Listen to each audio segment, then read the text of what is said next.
Greetings, fellow humans. That grimace was not for you. It was for the coffee that I've made. It is truly awful. It's got this pretty meh oat milk that I'm using, and it's not a good scene. It's not a good scene. I need to get some real cream happening here today. Maybe I'll DoorDash some supplies to the office.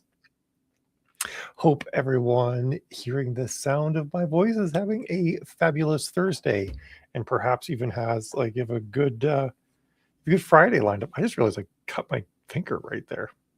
Not sure how I did that. Good Friday and good weekend, actually. Good weekend lined up is, of course, the most important thing.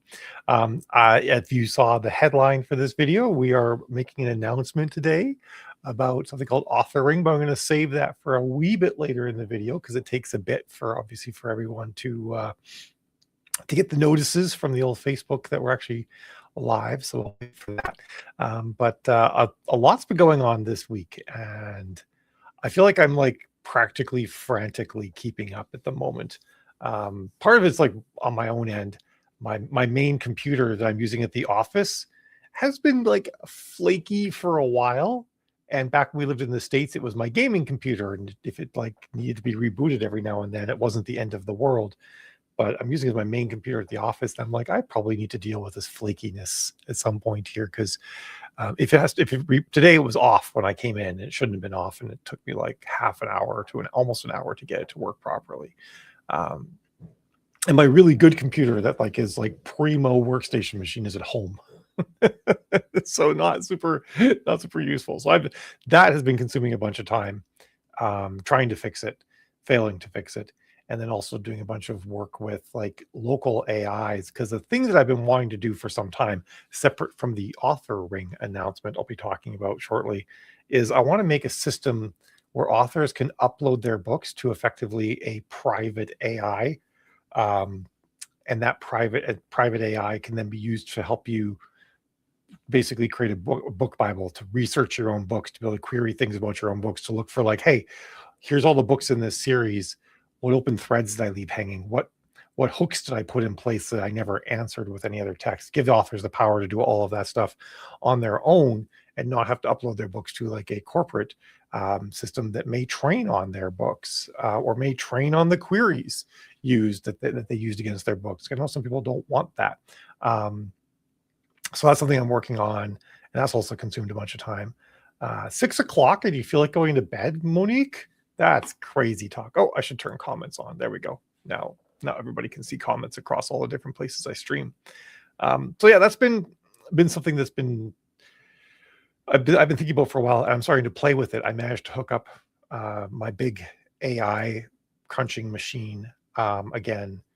And the reason why it's managed is because it's water cooled and has a separate water cooling system for the main machine. Not bad water cooling. Not like I soak up water from the town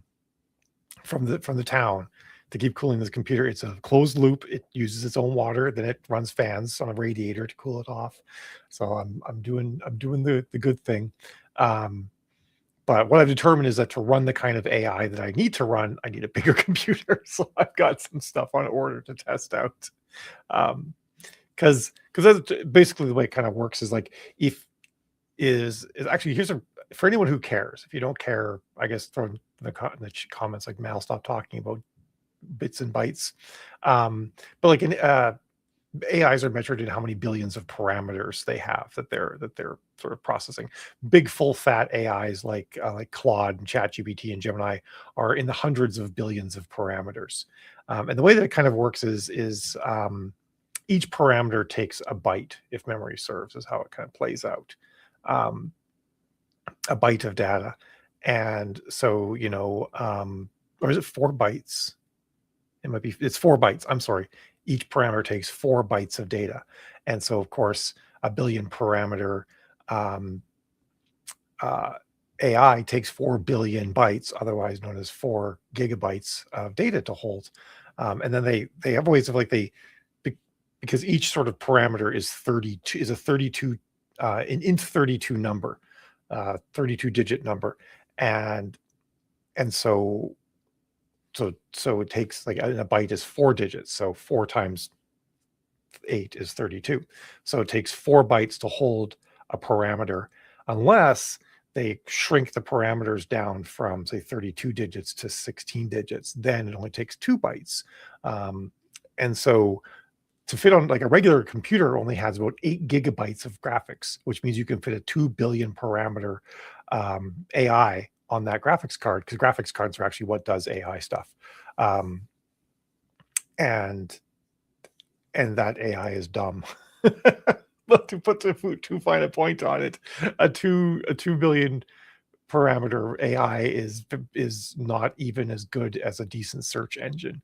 Um, so like just processing a language, understanding it is like the kind of the extent of what they can do, not actually any tasks beyond that. So I need to basically have more powerful systems to be able to hold the AI that has the parameters to understand more complex things, and then also to be able to like hold the context of all these books for an author. So that's something I've been playing around with. So crazy thoughts for people.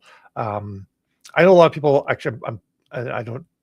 So a fairly small audience here still at the beginning. I guess Facebook and YouTube have not shared, which happens sometimes. Sometimes like everybody shows up right away, and sometimes everybody shows up like 20 minutes in. But anyway, um,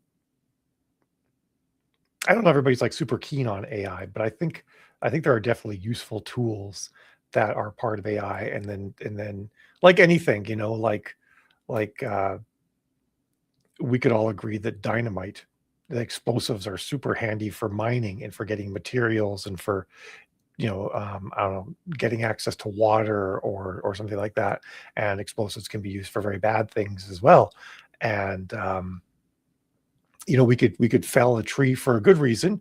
It's old. We could harvest the wood. We could do something with it. It's maybe some of the branches are getting diseased. It might fall in a house. Cool. Let's make some of that wood. Or we're clear cutting this forest to build a farm, or to make a farm. In the forest was the Amazon. Um, Hello, Tim and Dennis. So like with anything, I think that every tool has the potential to do good things and do bad things, and it's up to us as people to be moral about how we use tools, to follow our own ethics about how we use tools, and then also to be cognizant, I guess, of how the tools we're using might affect other people too. That like what's good for the goose is not always good for the gander, as it turns out. Um, we have to be cognizant of that sort of thing. So anyway, I'm playing around with that a lot, because I do feel like the ability for authors to not have to remember everything about all of our books forever, to be able to keep writing our books, is really important, especially as many of us we're all getting older. Memory isn't as good, and the books that we've written are always getting further into the past. So the load of remembering details is ever increasing. Um, and the tools to do that are to help us with that are improving. But again, one of my biggest issue with AI is sort of the pure corporate ownership of it. That is risky for all of us. And so I'm all about like trying to make tools that make things better. But I'm also about like I'm as far as authordom is concerned, I'm really interested in collectivist tools. Call me a Marxist, um, which I'm not, but or maybe I am. I don't know. Who knows? I don't think I am. Um, I've been like really thinking a lot lately about how it's hard to identify a thing when you're inside the thing. Um, so that's just me being philosophical in an unrelated way. But collectivist tools, ways that authors can help each other, ways that we can empower each other without having to become a big machine ourselves, or feed a big machine. And so like how do we make it so that authors can do better at marketing their books, especially direct sales books, and cut out retailers, cut out the corporations that are basically like a parasite on what we make, taking a cut for distribution, when we can do distribution ourselves. The problem is that if we leave the big marketplace, aka like Amazon or something like that, then we lose sort of the organic stumble upon us kind of thing that you get from that big marketplace. And so of course, when I talk about like none of us wants to become a big machine, But none of us wants to become a publishing house. None of us wants to become a new retailer, a new reading app or something like that. We've got tons of those, tons of retailers, tons of reading apps. And it's not solving the problem that the authors need visibility for ourselves, and we need more control over the actual selling of our product to a person that we can like look at and say, that's my reader. I handle the transaction. I know who they are. Now I can like, tell them about book 2 when it comes out, that sort of thing. And so working together collectively, I think, is the way to handle that problem, so that no one else, nothing else becomes the new gatekeeper, the new sort of passage portal that everything has to pass through. And if you were here a few weeks ago, we talked about this idea that sort of became like the idea of like a blog ring, but for authors. And that's something that Jill and I've been working on, planning out, thinking about the nuts and bolts of it, and then putting together an initial website. But before I tell you about it, I'm going to read the comments. Oh, I'm so sorry, Kate. Well, you can see the comments from everybody, so huzzah. Tim says they're useful tools, but the way that many companies are pushing AI on into everything has gotten quite annoying and unhelpful. It's true. And it's really funny because some of you might not remember this, but if you were young during the 80s, you'll remember that everything got labeled with digital. Or before that, it was solid state when we were moving from tubes to transistors, and stuff that made no sense to be called digital or solid state would get those labels, and it would be touted as like the best thing ever because it was digital, And I think the scale is different with AI, obviously, because digital was really just like, in some regards, it was just a display, was digital instead of analog. And you're like, in many cases, you're like, I prefer this. In some cases, like, this is obnoxious. This thing does not need a digital display. Now it's unusable because everything is a digital display now, so we're fine with it. But to tell you, in the early years, they put digital displays on things that did not make sense and did not function properly because people didn't think about stuff, or the LEDs just weren't bright enough. So a thing that like you could have had an analog arm that's black on a white background with numbers, aka like a clock face, was easy. It worked great. Good contrast. Can always see it. They would like make a digital clock instead, and the LEDs or LCDs, probably LEDs early on, were just not good enough, and you couldn't see it, in anything approaching decent light. So yeah, it's the early phases of sometimes of these emergent technologies are oftentimes the technology gets put in place. The technology is not mature enough for the places it gets put, and it becomes unhelpful rather than helpful, and it's kind of obnoxious. Yes, that is also, Tim Mill says, combine that with the ever increasing amount of books and info about the books, talking about how it gets harder and harder to remember things, and having tools to help us introspect our own books would be super useful. Dennis says, Notebook LM is great to summarize my books. It makes a small podcast, and I listen to it like, oh yeah, that's pretty close. Yeah, Notebook LM I've used that, absolutely. It's super cool. And I got an email today saying they've rolled out some new features in it that I need to take a look at. And there are lots of great tools. Don't get me wrong. There's another one, Notion is really good. Notion uses Claude for a bunch of things in the background. Notion's great for organizing information and creating even like pages that you could even make public about your books. Claude itself, you can load, if you have a project in Claude, you have to pay money to have access to the project system. You can load about 1.2-ish million words into a Claude project. So however many books that works out for you. And then it can actually like read them all, learn about them. It can create like character sheets. It can create notes. It can do a lot of really cool things. It can even create like emotional, like how, if you work with enough, you can actually cause it to write about how the characters make it feel, which is possibly just mimicry of what people would feel. But it is actually mimicry that's so good that it makes no difference whether it's real or not. It can do a lot of really cool things. And then Claude also now something, if you use the Claude app on your desktop, and some other AI tools have this too, I just haven't experimented with them personally, called Cowork. And then you can just give it access to a folder on your desktop, and then it can actually just read all the stuff you have in there. You don't have to worry about like being limited by cloud storage with the company. The problem, of course, with that is that you are then giving, Anthropic, which is at least a semi Sorry, I'm looking for. I don't know. They've done some things in the recently. They're like, wow, these people aren't complete shitbags. That's pretty cool for a corporation these days. In like telling the Pentagon that no, you can't use our AI to kill people,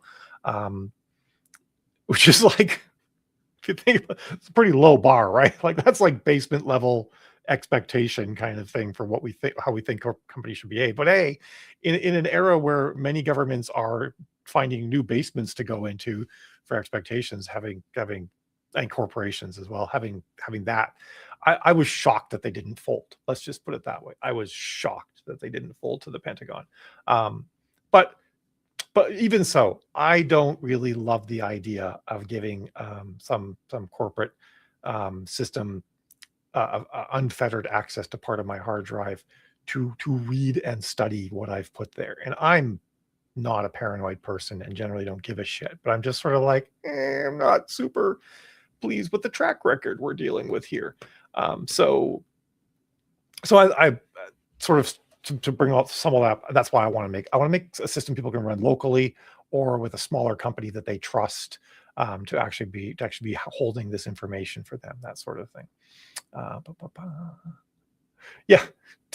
Speaking of devices that haven't improved as we've like made them more complex, smart fridges, right? Like we were promised this idea that the fridge would just know what's in there and would help us with grocery lists, and there's nothing approaching that still, which is kind of honest because it's a really hard problem, and the solution was sold before it was really remotely mature. Hello, Yasmin. Kate says she's shocked too. I'm guessing you're talking about Anthropic. Yes, it is shocking that Anthropic actually like held some sort of moral ground, whereas OpenAI, the company that was supposed to be all good and wonderful because they were actually owned by a nonprofit, has become like the devil. But I mean, like, are we surprised? Like Google used to have as part of their core company ethos, do no evil. And then they decided to remove that from their core company ethos. And everybody's like, not a good sign. And as it turns out, not a good sign. Yasmin responding to Tim says, yeah, now every time I go to a new site, the first thing I have to do is look for a way to disable their AI. I loathe being pushed. Yeah, it's like I'm okay with seeking out assistance when I need it, but I also worry about like my brain, like I need to do things with my brain. And if I offload all difficult cognitive tasks, my brain do be atrophying. So I whenever I do use AI for tasks, I'm like, okay, now what's something hard and enjoyable that I can get myself to do? I swear, if there is one of the best uses for AI is making PowerPoint presentations. I loathe making PowerPoint presentations. It is the worst thing in the universe. And the fact that I can have an AI make a PowerPoint presentation is like, I'll drain a lake. I'm sorry, fishies. Like that's, no, I'm just kidding. I'm not quite willing to do that, but I'm just like, this is what we need AI for. Because to my knowledge, no one likes making PowerPoint presentations. So let's use it for these things that we absolutely loathe doing, and not the fun things we like doing. So anyway, so yeah, that's a project I've been working on a bunch this week. But the other thing that we've been working on, like I said, is Author Ring. So Jill and I, sort of for all the folks who've joined, we've been this came out of a conversation that started in a lunch with Mal with many of you not that long ago, and I'm going to announce it here first. We're kind of like soft announcing it, and we'll be doing some bigger announcements going on, but I figured you guys deserve to know because many of you were here when we first created the idea. And so it's authorring.net. Right there, you can't actually see the name, the URL, because it's being hidden by the banner at the top. But can I turn that off? Not easily without jumping through a bunch of hoops. Anyway, there it is, authorring.net. Yeah, the web rings, exactly that, and that's what we're kind of thinking. Like, how can we do collectivism in a way that is unobtrusive?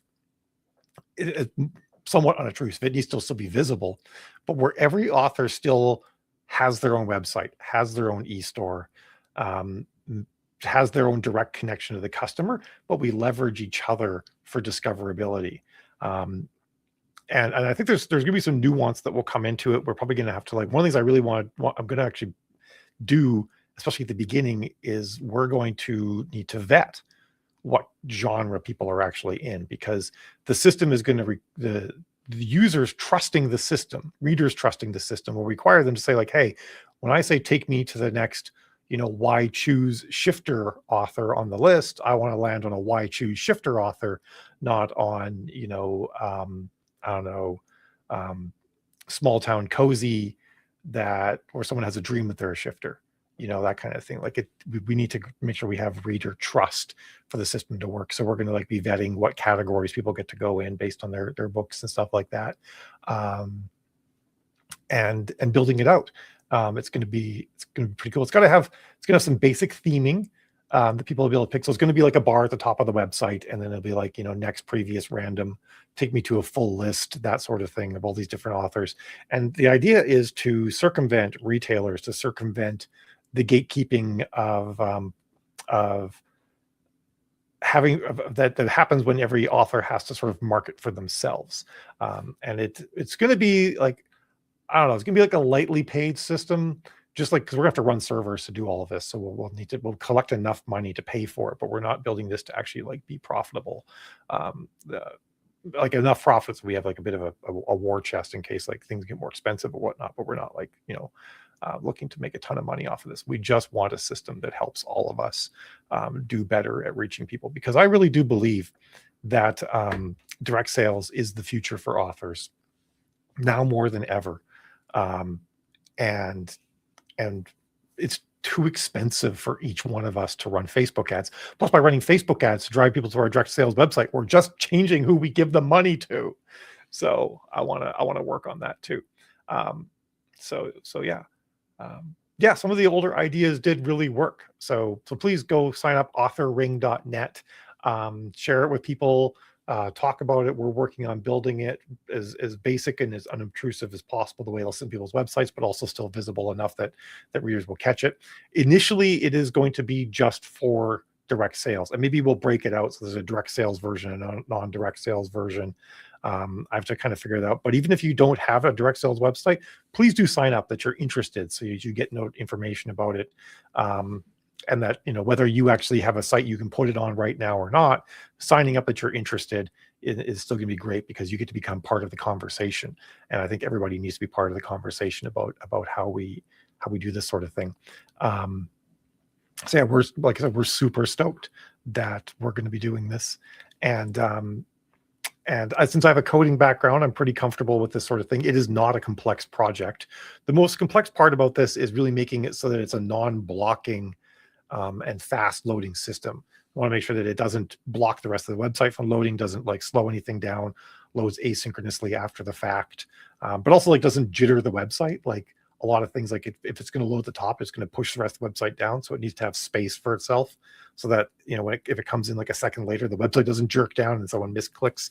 There are some little nuances like that, but they're not hard problems to solve. So I'm pretty stoked about that. So I use Payip for direct sales. Every launch money goes right in my wallet without 60-day wait and pout. That's right. No pouting. But yeah, that's okay, Yasmin. And maybe you will get to do direct sales again. Maybe if we can build a system that creates, like, a passive flow of income into direct sales websites, that will help. And it'll make it more viable for people who are like, it kind of worked, I made some money, but it was expensive. If we can make it so that the systems can more people could just sort of passively gain income from a direct sales website, that might make it something that more people can do. So yeah, so I'm pretty stoked. If I ever find an easy way to deal with the tax structure of my state. Yeah, some places do make it really hard to be your own small business in that regard. I agree. And that might be something worth considering, is that maybe down the road there could be a place for certain types of author-driven retail websites that could, through another form of collectivism, also handle the burden of managing taxes and stuff like that. I know Shopify has a thing called TaxJar that you can add in that handles collecting all these taxes and remitting all of the taxes, but it's another cost on the system. So that brings about its own problems. So yeah, that's a bunch of things we're thinking about. Other things that we're working on too, and Jill's actually working on a bunch of these. So correct me, Jill, if I speak out of turn on it. But like there's a lot of software out there now that you can upload a book and it will tell you who your contemporaries are, or you can upload a book and it will tell you, it'll tell you what your themes are, and all sorts of things like that. And it's kind of funny because AI actually really helped a lot of these things become possible through natural interpretation of language. That was like the biggest thing that always held us back for the longest time. Like if you had a cup like this, and you explain to a computer that this is a cup, it'll be like, cool, that's a cup. And you can say like, this is a what is it called, Stanley cups. It's a type of Stanley cup, even though it's not made by Stanley. Well, just roll with me. But if you took the handle off, the computer would be like, I don't know what that is anymore. That doesn't match anything. And the big sort of leap that we made was now the computer can tell still a cup, even without the straw, even without the handle, still a cup. And that's where that's really was the big breakthrough in that we made. And then we've made subsequent breakthroughs beyond that. But what that's allowing us now to do is just have like a lot of really cool tools. And like 2 years ago, people were building software and then charging you money for doing the kind of analysis that on your book that could then give you useful things you could take out of it, and not just like, oh, that's kind of cool, like Myers-Briggs, right? You do Myers-Briggs and you can like read about yourself for a little while and be like, oh, I feel so good knowing that I'm an int J, even though the test itself is flawed and doesn't account for psychosis. But you're the psychopaths, one of the two, and narcissists. I don't think it counts for that either. Anyway, like a lot of this stuff is like that, right? Like, oh, I feel good reading about the thing that I wrote, but it's not actually like actionable in many regards. And some of it is actionable, but some of it's not. But so we're working on tools now that we're going to offer to anybody who joins our school program just for free. I mean, the school program's not free. I think it's like $35 a month or something like that. But then you'll get the tools for free, and it'll do things like you give it your book, it'll read through your book, tell you find the major tropes, and then you can say make a trope map image, and it'll make a trope map image. So those are the things we're working on plugging together that we just kind of want to offer to people, because like I said, a couple of years ago, it took a lot of work to glue all this stuff together, but it doesn't anymore.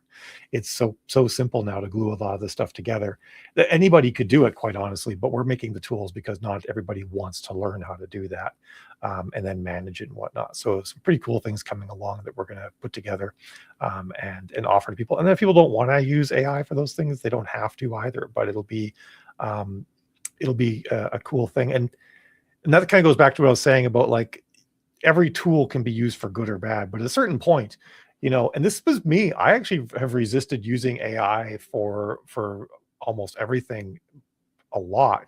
And I still do a lot. I'm like, no, this my brain, I want to put my brain to work doing this thing. But at a certain point, I'm looking at this, I'm like freaking working in a quarry, chiseling out 2-ton blocks of stone by hand, when a guy over there is using a laser cutter, or a water jet or whatever to cut this stone. And I'm like poo-pooing him because he's doing it the easy way.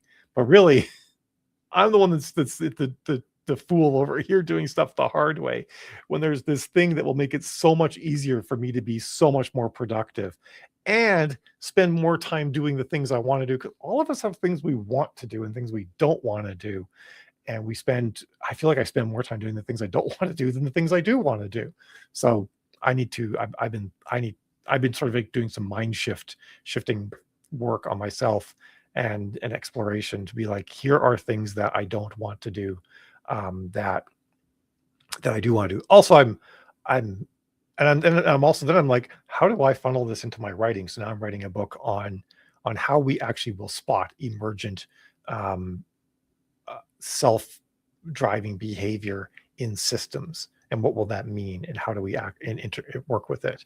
So I'm like, hey, I can also take everything I learned and turn into a novel too. So hooray. Long Des2 says, have you ever thought about selling Word formatting templates? My formatting software is terrible and I don't have a Mac. No, I've never thought about selling Word formatting templates. I would give them away if I actually took the time to templatize it, because I think it's super duper simple.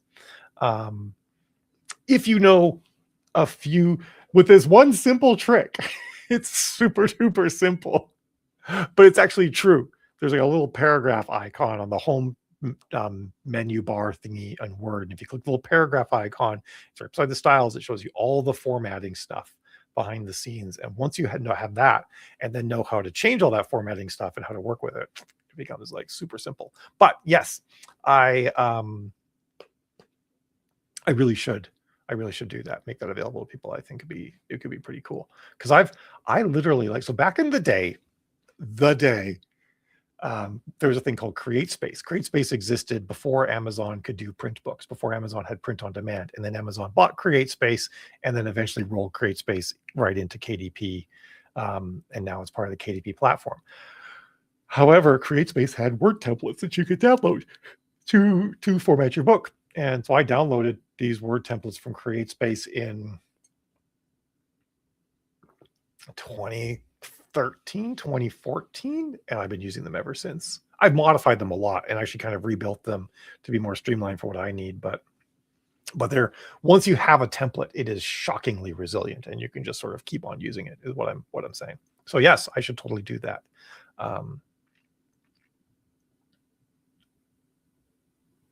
We're building the tools based, Jill says, plus we're building the tools based on our trainings, not someone else. Do you mean like our training of the AI? Is that what you mean, honey? Jill's brain does work well with the AI tools. She gets so much stuff done by leveraging the right tools for the right job. Jill says it's more me than me, so I'm good with using an AI tool for pretty much everything. And that's a really interesting thing too, is that when you're lost in the mechanics of trying to do a task and dealing with, like, I don't know, like, you spend all your time quarrying stone. By the way, yes to Dennis for Fred Flintstone metaphors. You're spending all your time quarrying the raw blocks. You don't get to spend a lot of time actually like working on the thing the raw blocks make. And that's honestly, like, all of us who've been in the depths of like trying to deal with the saggy middle of a book, we know that, right? We're like, I'm like deep in the raw building blocks of the book, and wow, if I could just drag myself out of this, look at the big picture, I'd probably write a better book, but I can't. I have to do this part. I have to slog through it. And so at a certain point, yeah, if you can like sort of take the step back and look at a bigger picture, you absolutely can oftentimes make a better product by not doing as much of the work yourself. And I think anybody who's worked in teams and like managed a team of people making a thing also knows that you're better able to make a better thing by being less hands-on in some regards. Yeah, exactly. Dennis is quarries and rock chiseling. That's what writing was for me 20 years ago, but now we got lasers. Exactly. Me too, Yasmin. CreateSpace is where I printed a lot of stuff. I have some books I discovered not that long ago that I've never touched since they were imported from CreateSpace into KDP, and they actually were missing a bunch of markets they could be sold in and stuff like that. It's pretty nuts. Okay, we get some old timers in here. We got people who have the long memory of the things from ancient days. Oh, so Jill says, what I mean was our tool on how to craft a high converting blurb, as an example, is based on our transcripts of how, yeah. So that's a really good point. So everything that we're making tools for, we're like, we go to the AI and we're like, hey, here's Mal's presentations. Here's our books. Here's our PowerPoints we've made. Here's all of our stuff that we've done. We put together, we've been teaching for years about how to do these things.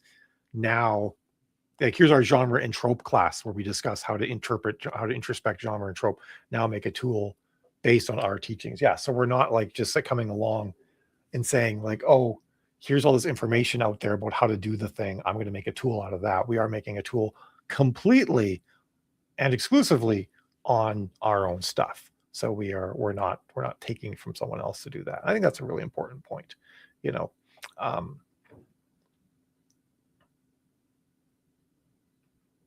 Yes, and then Jill agrees. Before before Vellum days were grim. I've never used Vellum. I don't see a need to use Vellum.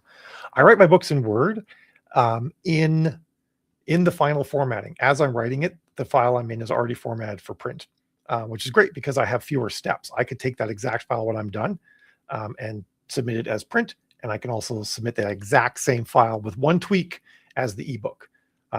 Actually, 2 tweaks. When I do it for print, I remove all the underlines from the hyperlinks, and when I do it for ebook, I remove the pages from the table of contents. But the master file is the same, and the master file with those small tweaks gets uploaded for everything, and then I don't have to worry about moving from one place to another, because that's where all the mistakes happen as the book moves from one thing to another.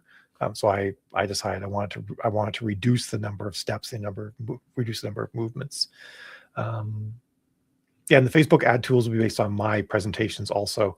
So we're making tools that will basically be like, hey, this is how Mal analyzes ads, and now here's a tool that analyzes ads exactly the same way that Mal does.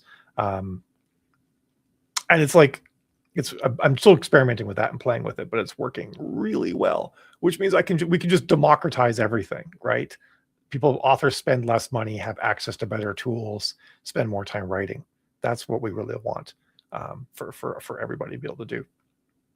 The husband formats the books in vellum. That's good. Outsource. I like it.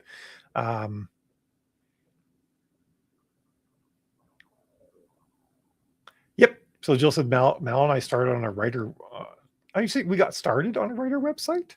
I don't know if we didn't get started there. I'm curious what you mean by that, but yeah, it was called Autonomy, not Autonomy. Autonomy, run by HarperCollins, and the whole idea was that basically you just created like authors upload full books or snippets of books, and then you would through a great big popularity contest try to become like the most popular book in your category, and then HarperCollins would actually look at it. Basically, they had authors managing their slush pile for them, but it was also a really cool way to meet other authors and get actual good feedback from other authors on your books. So it did also help the authors using the system. But I like Autonomy. See you, Tim. As it says, the very first website I joined was in 1998, coming out with my second book, and it was the first time I was able to get on the internet. Yeah, Jill and I met in 1996 on a writing website.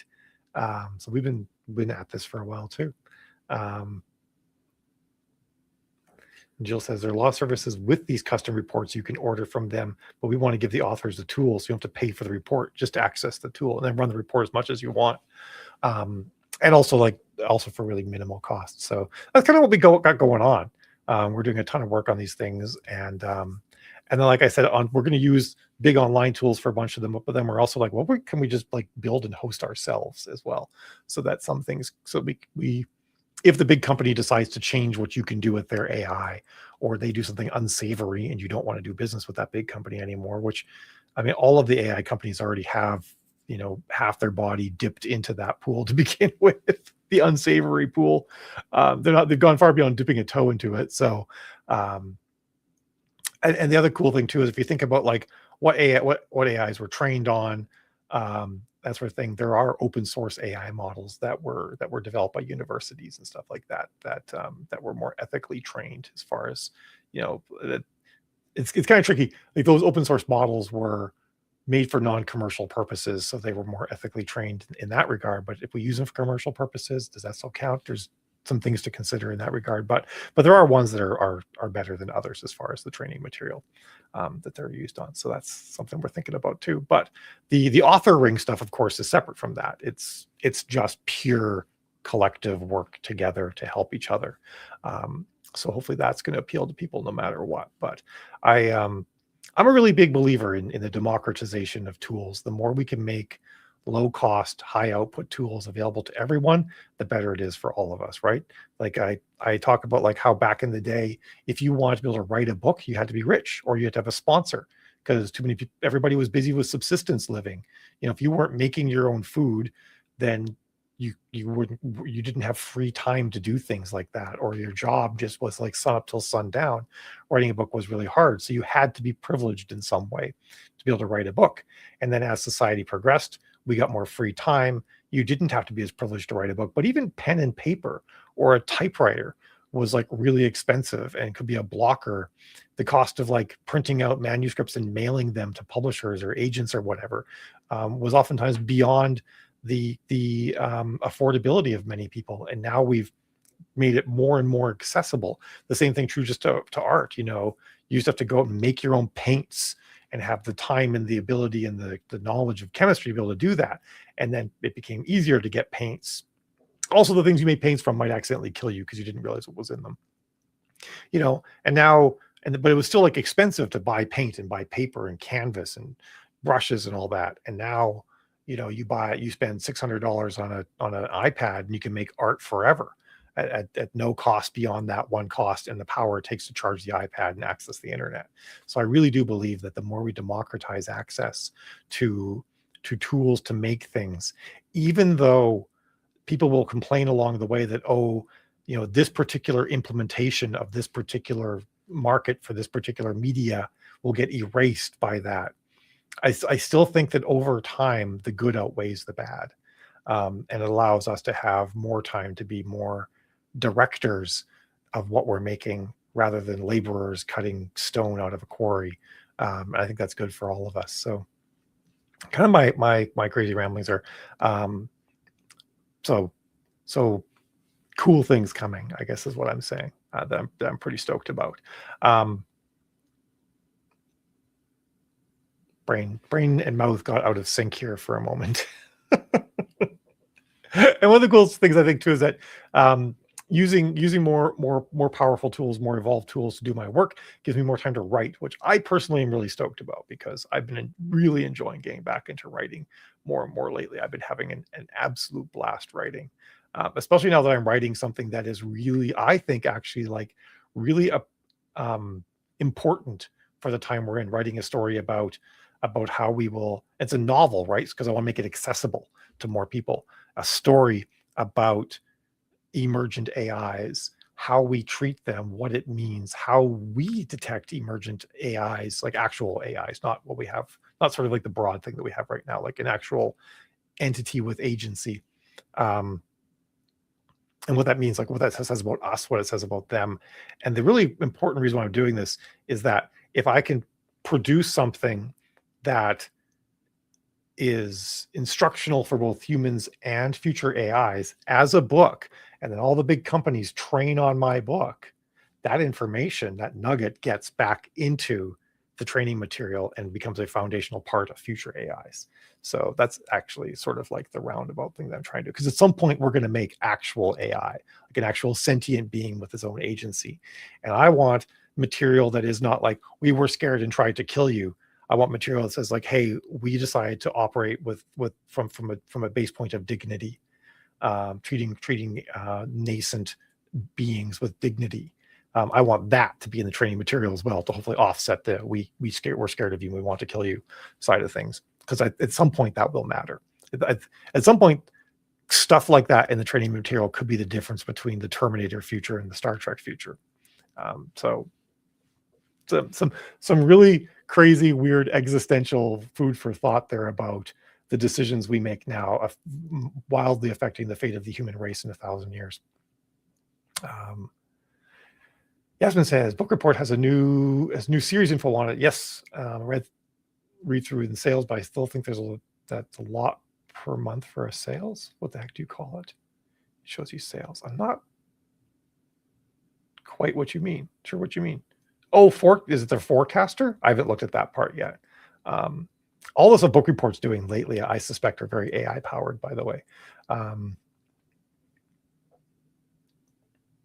Oh, you mean they want a lot of money for the sales forecaster? I understand. I got you. Maybe we're not paying for it because I'm just also kind of like I can read a graph. I don't need a sales forecaster. And also, I guess I would sign for their sales forecaster because I'm really curious how they deal with things. So for example, and this is actually something I did want to definitely talk about today. So you've got February, right? February blows. It always blows. It extra blew this month because something went sideways right around Valentine's Day. And it's something that I think happened on both the Amazon and the Facebook side. I can't tell if they're the same thing, if they're different things. I can't tell what it is. I can't tell who caused it. In some case, some piece of data I look at, it looks like Facebook caused the issue for some authors, but other authors who their Facebook ads didn't increase in spend, didn't increase in cost, and therefore did not decrease in clicks. Yet they still saw a reads dip on the Amazon side. So that happened in February, and then there's always a bit of a reporting delay at the beginning of the month So like the data for the last few days at the end of the month take a while to update and to sort of flesh out. And there's also reporting day at the delay at the beginning of each week. And so every time a beginning of a week and the beginning of the month land at the same time, there are data delays. So I'm looking at all the data right now being like, I don't trust you. And then I'll add to that a whole bunch of AWS data centers in the Middle East are non-functional right now. So processing is being offloaded to other regions, which means tasks like calculating page reads fall way down on the priority list for Amazon. That also causes me to be looking at the data right now and being like, this is suspicious. So some things to think about when you're looking at your data, that don't freak out too much if you see things going sideways, but of course, always be prepared. What do I do if I see reads going down? What's my plan? Do I have a release I can put in? Can I do an omnibus? Is there a blurb refresh I've been holding off on? Do I need to take another look at my categories? Should I take a hard look at my ads and my subscriptions, like Yasmin said, and see if are there ads that are eating money and not making money? Are there subscriptions that are chewing up making my bottom line go further down because they're things that are kind of nice to have, but I don't really need to have them.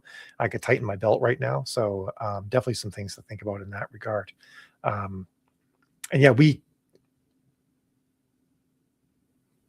sorry, just reading Jill's comment. We have a lot of expenses. And there's expenses you forget about too, that can bite you in the butt as well. So yeah, it totally makes sense. Jill was talking about the series read-through tool on Book Funnel, on Book Report. Yes, I got that. So I'm going to wrap it up because I literally just remembered something I need to go turn off that's actually costing like $30 a month and I'm not using it. So, but it's not exactly going to wrap it up. I just don't want to ramble forever, but it's been great chatting with all of you. Do check out authorring.net, not.com, where you can then sign up. Talks a little bit about it. A really basic website, but the main thing is just to sign up if you're interested. Oops, there we go. I was clicking on the image on the video, then doing not the actual page itself. So you can sign up, get in the wait list.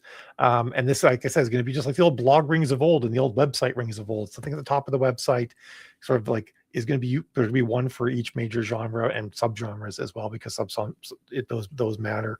And then authors are going to build use our collective power to find readers and share readers and stuff like that.